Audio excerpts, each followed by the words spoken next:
My friends usually tease by saying, how can you be in the same place for 25 long years? And I just tell them, I got everything in this journey for 25 years.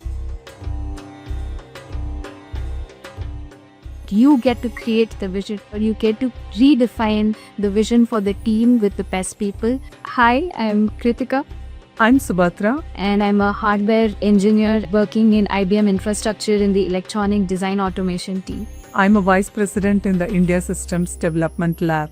And the technology that we develop fuels the world economy. We in the lab here develop technology, to be precise, enterprise class systems and storage. I design the brains of the mainframe systems, and in a way, I'm helping the processors think right. And how do I do that?